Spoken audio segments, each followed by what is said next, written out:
ରାଶିଫଳ ଆପଣଙ୍କୁ ସଂକେତ ଦେଇଥାଏ, କିନ୍ତୁ ଆପଣଙ୍କର ନିଷ୍ପତ୍ତି ଏବଂ କର୍ମ ହିଁ ଆପଣଙ୍କ ଭବିଷ୍ୟତ ଗଢ଼ିଥାଏ। ନମସ୍କାର ବନ୍ଧୁଗଣ, ମୁଁ ସାଗର, କଳାକାର ସାଗର ସଙ୍ଗମ ଆଷ୍ଟ୍ରୋଲୋଜି ଜ୍ୟୋତିଷଜ୍ଞାନ ଆଣ୍ଡ କର୍ମ ଚ୍ୟାନେଲକୁ ଆପଣମାନଙ୍କୁ ସ୍ୱାଗତ ଜଣାଉଛି। ଆଜି ଆମେ ଆଲୋଚନା କରିବା ମୀନ ରାଶି ପାଇଁ ଏହି 2026 ମସିହା ଜୁଲାଇ ମାସ କିପରି କଟିବ, ଗ୍ରହମାନଙ୍କର ସ୍ଥିତି କ'ଣ ରହିଛି, ନବଗ୍ରହମାନେ କି ଫଳ ଦେବେ, ସବୁକିଛି ସ୍ୱାସ୍ଥ୍ୟ, ଶିକ୍ଷା, finance, love relation, married life, job or profession ଏବଂ ବିଜନେସ୍ ବିଷୟରେ ଡିଟେଲ୍ସରେ ଆଲୋଚନା କରିବା। ଆସନ୍ତୁ ପ୍ରଥମେ ନଜର ପକାଇବା ଗ୍ରହ ଗୋଚର ସ୍ଥିତି ଉପରେ। ଆପଣଙ୍କର ରାଶିରେ ଶନି ଅବସ୍ଥାନ କରିଛନ୍ତି, ଅର୍ଥାତ୍ ଲଗ୍ନରେ ଶନି ଅଛନ୍ତି। ତୃତୀୟରେ ଅଛନ୍ତି ମଙ୍ଗଳ, ଚତୁର୍ଥରେ ଅଛନ୍ତି ରବି, ପଞ୍ଚମରେ ଅଛନ୍ତି ବୁଧ ଏବଂ ବୃହସ୍ପତି, ଷଷ୍ଠରେ ଅଛନ୍ତି ଶୁକ୍ର ଏବଂ କେତୁ, ଦ୍ୱାଦଶରେ ରାହୁ ଅବସ୍ଥାନ କରିଛନ୍ତି। ଜୁଲାଇ 17 ତାରିଖ ପରେ ରବି ରହିବେ ପଞ୍ଚମରେ।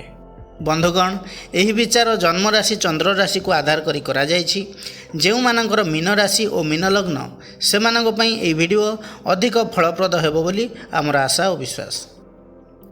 ସର୍ବପ୍ରଥମେ ଆଲୋଚନା କରିବା ଏହି ମାସରେ ଆପଣଙ୍କର ସ୍ୱାସ୍ଥ୍ୟ ଅବସ୍ଥା କିପରି ରହିବ। ଲଗ୍ନପତି ବୃହସ୍ପତି କର୍କଟରେ ଉଚ୍ଚସ୍ଥ ଅଛନ୍ତି।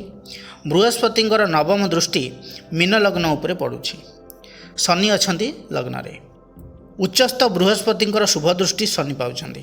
ଏହି ଯୋଗ ଅନୁସାରେ ଜୁଲାଇ 2026ରେ ସ୍ୱାସ୍ଥ୍ୟ ସ୍ଥିତି ସାଧାରଣତଃ ଭଲ ରହିବ, ସ୍ଥିର ରହିବ। ବୃହସ୍ପତି ଲଗ୍ନକୁ ଦୃଷ୍ଟି ଦେଉଥିବାରୁ ଶରୀରର ରୋଗ ପ୍ରତିରୋଧକ ଶକ୍ତି ବଢ଼ିବ। ପୁରୁଣା ରୋଗ ଯଦି କିଛି ଅଛି ସେଥିରେ ସୁଧାର ଦେଖାଯିବ। ମାନସିକ ଭାବେ ଆତ୍ମବିଶ୍ୱାସ ଏବଂ ସକାରାତ୍ମକ ଚିନ୍ତାଧାରା ରହିବ। ଶରୀରରେ ଶକ୍ତି ଏବଂ କାର୍ଯ୍ୟକ୍ଷମତା ଭଲ ରହିବ। ଲଗ୍ନରେ ଶନି ଥିବାରୁ କେବେ କେବେ ଆଳସ୍ୟ, କ୍ଳାନ୍ତି କିମ୍ବା ଶରୀର ଭାରି ଭାରି ଲାଗିପାରେ। ହାଡ଼, ଗଣ୍ଠି, ଆଣ୍ଠୁ, ପିଠି ଯନ୍ତ୍ରଣା ଭଳି ସମସ୍ୟା ସାମାନ୍ୟ ଭାବରେ ଦେଖାଦେଇପାରେ। ନିଦ୍ରା ଠିକ୍ ନହେଲେ ଥକାପଣ ବଢ଼ିପାରେ। ଜୁଲାଇ 17 ପରେ ରବିଙ୍କର ରାଶି ପରିବର୍ତ୍ତନ ପରେ କାମର ଚାପ ବଢ଼ିପାରେ, କିନ୍ତୁ ବଡ଼ ସ୍ୱାସ୍ଥ୍ୟ ସମସ୍ୟାର ସେମିତି କିଛି ଯୋଗ ନାହିଁ। ଓଭରଅଲ୍ ଯଦି କହିବି, ମୀନ ରାଶି ପାଇଁ ଜୁଲାଇ 2026 ସ୍ୱାସ୍ଥ୍ୟ ଦୃଷ୍ଟିରୁ ମଧ୍ୟମରୁ ଟିକେ ଭଲ ରହିବ। ଉଚ୍ଚସ୍ଥ ବୃହସ୍ପତିଙ୍କ କୃପାରେ ବଡ଼ ରୋଗରୁ ସୁରକ୍ଷା ମିଳିବ। ଯଦିଓ ଶନି କାରଣରୁ ଆଳସ୍ୟ, କ୍ଳାନ୍ତି, ହାଡ଼ ଓ ଗଣ୍ଠି ସମ୍ବନ୍ଧୀୟ ଛୋଟମୋଟ ସମସ୍ୟା ଉପରେ ନଜର ରଖିବା ଉଚିତ। ଏବେ ଆଲୋଚନା କରିବା ଶିକ୍ଷା ବିଷୟରେ। ପଞ୍ଚମ ଭାବ ଶିକ୍ଷାର ଭାବ। ପଞ୍ଚମରେ ଅଛନ୍ତି ବୁଧ ଏବଂ ବୃହସ୍ପତି। ବୁଧ ହେଉଛନ୍ତି ବୁଦ୍ଧି, ସ୍ମରଣ ଶକ୍ତି ଏବଂ ଶିକ୍ଷାର କାରକ। ବୃହସ୍ପତି ହେଉଛନ୍ତି ଜ୍ଞାନ, ବିବେକ ଏବଂ ଉଚ୍ଚଶିକ୍ଷାର କାରକ। ଏହି ଯୋଗ ଦ୍ୱାରା ପାଠପଢ଼ାରେ ମନୋଯୋଗ ବଢ଼ିବ। ନୂଆ ବିଷୟ ବୁଝିବା କ୍ଷମତା ଭଲ ରହିବ। ପରୀକ୍ଷା, କୁଇଜ୍ ପ୍ରତିଯୋଗିତାରେ ଭଲ ଫଳ ମିଳିପାରେ। ଗଣିତ, ବିଜ୍ଞାନ, କମର୍ସ କିମ୍ବା ଭାଷା ବିଷୟରେ ଉନ୍ନତି ହେବ। ଶିକ୍ଷକ ଏବଂ ଗୁରୁଜନଙ୍କର ସହଯୋଗ ମିଳିବ। ସେହିପରି ନବମ ଭାବ ଉଚ୍ଚଶିକ୍ଷାର ଭାବ। ନବମାଧିପତି ମଙ୍ଗଳ ତୃତୀୟ ଭାବରେ ରହି ନବମକୁ ଦୃଷ୍ଟି ଦେଉଛନ୍ତି ଏବଂ ବୃହସ୍ପତିଙ୍କର ଦୃଷ୍ଟି ମଧ୍ୟ ନବମ ଭାବ ଉପରେ ପଡ଼ିଛି। ଏହା ଏକ ଶକ୍ତିଶାଳୀ ଶିକ୍ଷା ଯୋଗ। ଉଚ୍ଚଶିକ୍ଷା ପାଇଁ ଅନୁକୂଳ ସମୟ ରହିଛି। ଏଣ୍ଟ୍ରାନ୍ସ ଟେଷ୍ଟ, ସ୍କଲାରସିପ୍ ପାଇଁ ଭଲ ସୁଯୋଗ ରହିଛି। Research, technical education, engineering, medical, IT ସେକ୍ଟରର ଛାତ୍ରଛାତ୍ରୀମାନଙ୍କ ପାଇଁ ଉନ୍ନତିର ସମୟ ରହିଛି। ବିଦେଶ ଶିକ୍ଷା କିମ୍ବା ଦୂରସ୍ଥ ଶିକ୍ଷା ସମ୍ବନ୍ଧୀୟ ପ୍ରୟାସରେ ସକାରାତ୍ମକ ଫଳ ମିଳିପାରେ। ଆପଣଙ୍କର ପରିଶ୍ରମ ଆପଣଙ୍କୁ ସଫଳ କରାଇବ। ଓଭରଅଲ୍ ଯଦି କହିବି, ଜୁଲାଇ 2026 ମୀନ ରାଶି ପାଇଁ ଶିକ୍ଷା ଦୃଷ୍ଟିରୁ ଭଲ ମାସ ଦେଖାଯାଉଛି। ପଞ୍ଚମ ଭାବରେ ବୁଧ ଏବଂ ବୃହସ୍ପତିଙ୍କର ଶୁଭ ପ୍ରଭାବ ଥିବାରୁ ସ୍କୁଲ ଲେବୁଲ୍ ଏବଂ college study, competitive exam, higher education ସବୁ କ୍ଷେତ୍ରରେ ଗ୍ରୋଥର ସମ୍ଭାବନା ରହିଛି। ନିଜ ପରିଶ୍ରମ ସହିତ ଏହି ମାସ ଭଲ ସଫଳତା ଦେଇପାରେ। ଏବେ ଆଲୋଚନା କରିବା ଫାଇନାନ୍ସ ବିଷୟରେ। ଦ୍ୱିତୀୟ ଭାବ ଧନର ଭାବ। ଦ୍ୱିତୀୟାଧିପତି ମଙ୍ଗଳ ତୃତୀୟରେ ଥିବାରୁ ଧନ ନିଜର ପରିଶ୍ରମ, ସାହସ ଏବଂ ଯୋଗାଯୋଗ ମାଧ୍ୟମରେ ଆସିବ। ଛୋଟ ବ୍ୟବସାୟ, marketing, commission, sales, trading and online କାମ, ସୋସିଆଲ ମିଡ଼ିଆ କିମ୍ବା ନିଜର ପ୍ରୟାସରୁ ଭଲ ଆୟ ହୋଇପାରେ। ଭାଇ ଭଉଣୀ କିମ୍ବା ପରିଚିତ ଲୋକଙ୍କ ସହଯୋଗରେ ମଧ୍ୟ ଆର୍ଥିକ ସୁଯୋଗ ମିଳିପାରେ। ଏକାଦଶ ଭାବ ହେଉଛି ଆୟର ଭାବ। ଅଧିପତି ହେଲେ ଶନି। ଶନି ଅଛନ୍ତି ଲଗ୍ନରେ। ଆୟରେ ସ୍ଥିରତା ଆସିବ। ଧୀରେ ଧୀରେ ଆୟ ବଢ଼ିବ। ହଠାତ୍ ଲାଭଠାରୁ ଅଧିକ ନିୟମିତ ଆୟ ମିଳିବ। ଦୀର୍ଘ ସମୟ ଧରି ଅଟକିଥିବା ଟଙ୍କା ଫେରି ମିଳିବାର ସମ୍ଭାବନା ମଧ୍ୟ ରହିଛି। ଲଗ୍ନାଧିପତି ବୃହସ୍ପତି ଉଚ୍ଚସ୍ଥ ଥିବାରୁ କର୍କଟ ରାଶିରେ ଭାଗ୍ୟର ସହଯୋଗ ମିଳିବ। ଭଲ ଆର୍ଥିକ ନିଷ୍ପତ୍ତି ନେବାର କ୍ଷମତା ବଢ଼ିବ। ସଞ୍ଚୟ କରିବାର ପ୍ରବୃତ୍ତି ବଢ଼ିବ ଏବଂ ପରିବାରର ଆର୍ଥିକ ସ୍ଥିତି ସୁଦୃଢ଼ ହେବ। ଜୁଲାଇ 17 ତାରିଖ ପରେ ରବି ରହିବେ ପଞ୍ଚମରେ। ନୂଆ ଆୟର ଉତ୍ସ ଖୋଲିପାରେ। ସରକାରୀ କାମ, ପ୍ରଶାସନିକ ସେବା, ନେତୃତ୍ୱ କିମ୍ବା ବ୍ୟବସାୟ ସମ୍ବନ୍ଧୀୟ କ୍ଷେତ୍ରରେ ଲାଭର ସମ୍ଭାବନା ବଢ଼ିବ। ଏହି ମାସରେ ଯଦି ଦେଖିବା ତେବେ ଇନକମ୍ ମୁଖ୍ୟତଃ business, online business, YouTube, Facebook, digital content, marketing, sales, writing, media, communication related work, short term ଇନଭେଷ୍ଟମେଣ୍ଟରୁ ଭଲ ପ୍ରଫିଟ୍ ମିଳିବ। ଫ୍ୟାମିଲି ବିଜନେସ୍ କିମ୍ବା ପାର୍ଟନରସିପ୍ରୁ ମଧ୍ୟ ଆୟର ସୁଯୋଗ ଆସିବ। ଜୁଲାଇ 2026 ମୀନ ରାଶି ପାଇଁ ଆର୍ଥିକ ଦୃଷ୍ଟିରୁ ଶୁଭ ମାସ ରହିବ। ପରିଶ୍ରମର ଫଳ ମିଳିବ, ଆୟ ବଢ଼ିବ, ସଞ୍ଚୟ କରିବାର ସୁଯୋଗ ବି ମିଳିବ ଏବଂ ନ୍ୟୁ ଇନକମ୍ ସୋର୍ସର ବାଟ ଫିଟିପାରେ। ତେବେ ଅନନେସେସାରୀ ଏକ୍ସପେନ୍ସେସ୍ ଏବଂ ରିସ୍କ ଇନଭେଷ୍ଟମେଣ୍ଟରୁ ଦୂରରେ ରହିଲେ ଏହି ମାସର ଆର୍ଥିକ ଲାଭକୁ ଆହୁରି ଭଲ ଭାବରେ ଉପଭୋଗ କରିପାରିବେ ଆପଣ। ଏବେ ଆଲୋଚନା କରିବା ଲଭ୍ ଲାଇଫ୍ ବିଷୟରେ। ପଞ୍ଚମ ଭାବ ଲଭ୍, ରୋମାନ୍ସ, ଆଟ୍ରାକ୍ସନ୍ର ଭାବ। ପଞ୍ଚମ ଭାବରେ ବୃହସ୍ପତି ଉଚ୍ଚସ୍ଥ ହୋଇକି ଅଛନ୍ତି, ବୁଧ ଯୁକ୍ତ ହୋଇକି। ଜୁଲାଇ 17 ତାରିଖ ପରେ ରବି ମଧ୍ୟ ପଞ୍ଚମ ଭାବକୁ ପ୍ରବେଶ କରିବେ। ଏହି ଯୋଗ ପ୍ରେମ, ଆକର୍ଷଣ, କମ୍ୟୁନିକେସନ୍ ଏବଂ ସମ୍ପର୍କରେ ସକାରାତ୍ମକ ଫଳ ଦେଇପାରେ। ପ୍ରେମ ସମ୍ପର୍କରେ ନୂଆ ଆରମ୍ଭ ହୋଇପାରେ। ଭୁଲ ବୁଝାମଣା କମିବ ଏବଂ କଥାବାର୍ତ୍ତା ଦ୍ୱାରା ସମ୍ପର୍କ ମଜବୁତ ହେବ। ଯେଉଁମାନେ ସିଙ୍ଗିଲ୍ ଅଛନ୍ତି ସେମାନଙ୍କୁ ନୂଆ ପ୍ରେମ ମିଳିବାର ସମ୍ଭାବନା ଅଧିକ ଦେଖାଉଛି। ଜୁଲାଇ 17 ପରେ ଆକର୍ଷଣ ବଢ଼ିବ, କିନ୍ତୁ ଅହଙ୍କାର କିମ୍ବା ଇଗୋ ଯୋଗୁଁ ଛୋଟ ମୋଟ ମତଭେଦ ମଝିରେ ମଝିରେ ହୋଇପାରେ। ଯେଉଁମାନେ ଟିନେଜର ଅଛନ୍ତି ସ୍କୁଲ କିମ୍ବା କଲେଜରେ କାହା ପ୍ରତି ଆକର୍ଷଣ ବଢ଼ିପାରେ। ପ୍ରେମ ପ୍ରସ୍ତାବ ସଫଳ ହେବାର ଯୋଗ ରହିଛି। ପାଠପଢ଼ା ସହିତ ପ୍ରେମର ସନ୍ତୁଳନ ରହିବା ଆବଶ୍ୟକ। ଯେଉଁମାନେ ୟଙ୍ଗ ଏଜର ଅଛନ୍ତି 20ରୁ 30 ଏଜ୍ ମଧ୍ୟରେ ଅଛନ୍ତି ସେମାନଙ୍କ ପାଇଁ ସବୁଠୁ ଭଲ ସମୟ ରହିଛି। ନୂଆ ପ୍ରେମ ସମ୍ପର୍କ ଆରମ୍ଭ ହୋଇପାରେ। ପୂର୍ବରୁ ସମ୍ପର୍କ ଥିଲେ ବିବାହ ଆଲୋଚନା ଆଗକୁ ବଢ଼ିପାରେ। ଲଙ୍ଗ୍ ଡିଷ୍ଟାନ୍ସ ରିଲେସନସିପ୍ରେ ମଧ୍ୟ ସୁଧାର ଦେଖାଯିବ। ଯେଉଁମାନେ ଓଲ୍ଡ ଏଜ୍ରେ ଅଛନ୍ତି ସ୍ୱାମୀ ସ୍ତ୍ରୀଙ୍କ ମଧ୍ୟରେ ସ୍ନେହ ଏବଂ ବୁଝାମଣା ବଢ଼ିବ। ପରିବାର ସହ ଖୁସିରେ ସମୟ କଟିବ। ପୁରୁଣା ମତଭେଦ ଦୂର ହେବାର ସମ୍ଭାବନା ରହିଛି। ଜୁଲାଇ 17 ତାରିଖ ପରେ ରବି ପଞ୍ଚମ ଭାବକୁ ଆସିବା ପରେ ଆକର୍ଷଣ ଏବଂ କନଫିଡେନ୍ସ ବଢ଼ିବ।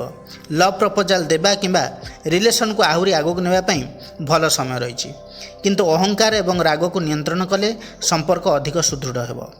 ମୀନ ରାଶି ପାଇଁ ଜୁଲାଇ 2026 ଲଭ୍ ଲାଇଫ୍ ଅନୁକୂଳ ରହିବ। ବୃହସ୍ପତି ଏବଂ ବୁଧଙ୍କ ଶୁଭ ପ୍ରଭାବ ନୂଆ ପ୍ରେମର ଯୋଗ, ପୁରୁଣା ସମ୍ପର୍କରେ ମଧୁରତା ଏବଂ ଜୁଲାଇ 17 ପରେ ରବିଙ୍କର ପ୍ରଭାବରେ ଆକର୍ଷଣ ଏବଂ ଆତ୍ମବିଶ୍ୱାସକୁ ବଢ଼ାଇବ। କେବଳ ଇଗୋ ଟିକେ କମ୍ ହେଲେ ଏହି ମାସ ଲଭ୍ ଲାଇଫ୍ ବହୁତ ଭଲରେ ଚାଲିବ। ଏବେ ଆଲୋଚନା କରିବା ବିବାହ ଓ ଦାମ୍ପତ୍ୟ ଜୀବନ ବିଷୟରେ।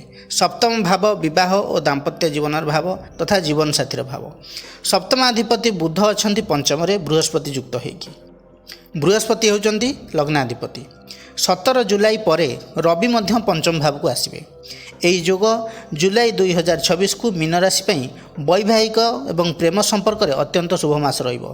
ସପ୍ତମପତି ବୁଧ ପଞ୍ଚମରେ ଥିବାରୁ ଲଭ୍ ମ୍ୟାରେଜର ଯୋଗକୁ ଇଣ୍ଡିକେଟ୍ କରୁଛି ଏବଂ ବୃହସ୍ପତିଙ୍କର କମ୍ବିନେସନ୍ ଥିବାରୁ ଏହାକୁ ଆହୁରି ଶୁଭ କରୁଛି। ଏହି ଯୋଗରେ ଭଲ ଜୀବନସାଥୀ ମିଳିବାର ସମ୍ଭାବନା ବଢ଼ିବ। ସମ୍ପର୍କରେ ସମ୍ମାନ ଏବଂ ବୁଝାମଣା ବଢ଼ିବ।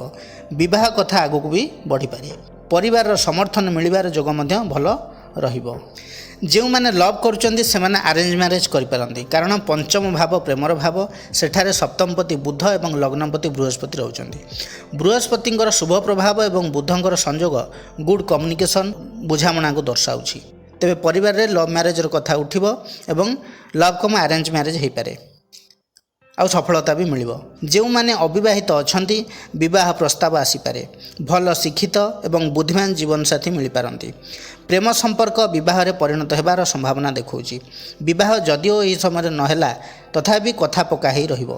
ଯେଉଁମାନେ ମ୍ୟାରେଡ୍ କପୁଲ୍ ସ୍ୱାମୀ ସ୍ତ୍ରୀଙ୍କ ମଧ୍ୟରେ ଗୁଡ୍ ଅଣ୍ଡରଷ୍ଟାଣ୍ଡିଂ ରହିବ। ରୋମାଣ୍ଟିକ୍ ସମୟ ରହିବ।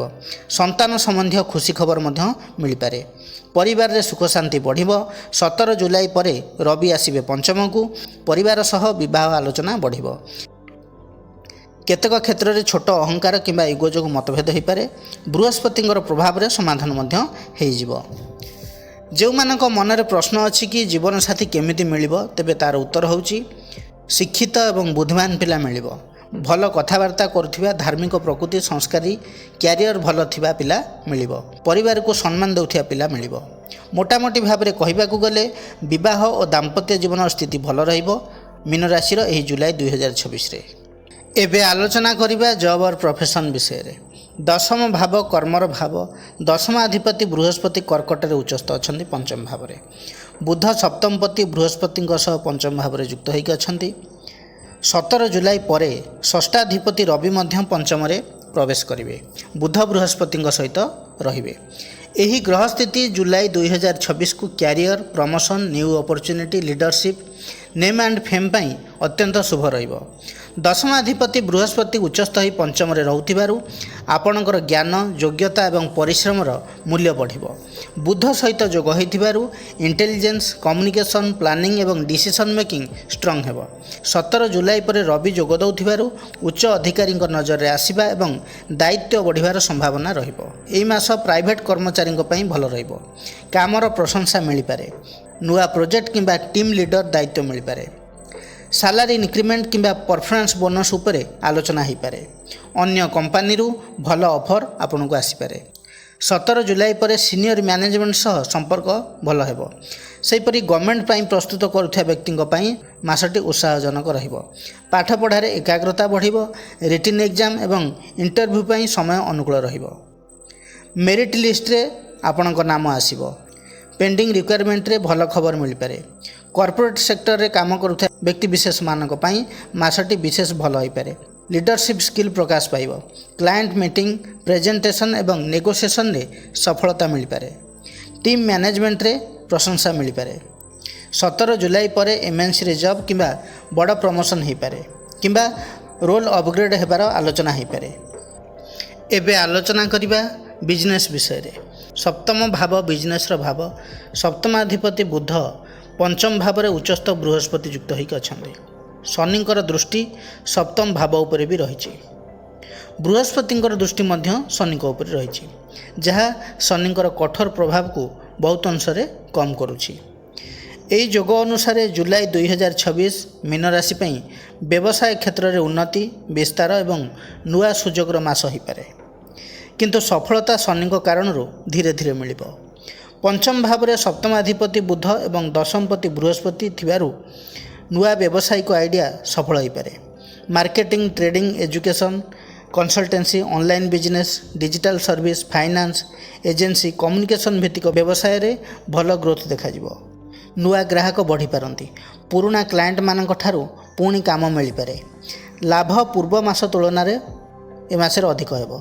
एही मासरे पार्टनरशिप बिजनेस मिश्रित फल देबो, किंतु शेष में लाभदायक रही पारे। एही मासरे बिजनेस रे भल पार्टनर मिलिबार संभावना रही। लॉन्ग टर्म पार्टनरशिप रु भल फल मिलिबो। शनिंकर दृष्टि थिबारु छोट मोट मतभेद हो पारे। प्रॉफिट शेयरिंग किंबा रेस्पॉन्सिबिलिटी को नहीं आलोचना बढ़ी पारे। कौनसी एग्रीमेंट किंबा कॉन्ट्रैक्ट को न पढ़ी साइन करंतु नहीं। अकाउंट्स ठीक रखंतु। शनिंकर दृष्टि सप्तम भाव को थिबारु बड़ ऑर्डर मिलिबारे विलंब हो पारे। सरकारी काम किंबा लाइसेंस रे किछि समय लागि पारे। पेमेंट कलेक्शन विलंब रे आसि पारे, किंतु जेउ काम सफल हेबो सेगुडिक दीर्घस्थायी लाभ देई पारे। लग्नाधिपति बृहस्पति उच्चस्थ हो सप्तमपति बुधंक सहित थिबारु सठिक बिजनेस प्लानिंग हेबो। परफेक्ट डिसीजन आपण नहीं पारिबे। बड़ लोकंक सहयोग मिलिबो। मान सम्मान वृद्धि पाइबो। बिजनेस एक्सपांशन पई ए होछि सबुठार भल समय। एही मासर जदि देखिबा education and coaching, online business, digital marketing, IT and software, trading, communication भित्तिक काम, पब्लिशिंग, यही सब क्षेत्र में भल लाभ हेबो। जुलाई 17 तारिख पर रवि पंचम भाव को आसिबा फल बिजनेस रे विजिबिलिटी बढ़ी पारे। ब्रांड नेम लोकंक नजर को आसपारे। लीडरशिप देखैबार सुजोग मिल पारे, किंतु अहंकार किंबा तर्करू दूरे रहिबा भल। आर्थिक दृष्टि जदि देखिबा बिजनेस रे आय बढ़िबार संभावना अधिक। पुराना बकेया टंका मिल पारे। एक्सपांशन पई इन्वेस्टमेंट आपण करि पारंती। बड़ रिस्क नेबा पूर्वरु भल भाबरे विश्लेषण करंतु। जुलाई 2026 मीन राशि पई व्यवसाय दृष्टि अनुकूल मास रहिबो।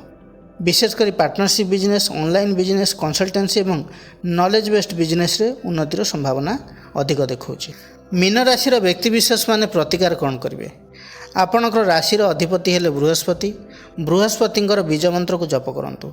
मंत्रटी है ओं ग्रांग रिंग रौंस गुरवे नमः। यही मंत्र को दैनिक 108 थर जप करंतु। आपण पई शुभ रहिबो। बंधुगण, यह थिला मीन राशि पई जुलाई 2026 मासिक राशिफल विषय रे विस्तृत आलोचना। जदि भिडियोटी भल लगी थाए तेबे लाइक, कमेंट, शेयर करिया पई जमारे भी भूलिबे नहीं। पुणी आसीबी आ एक नुआ अध्याय को नहीं। से पर्यंत रहूछि। नमस्कार।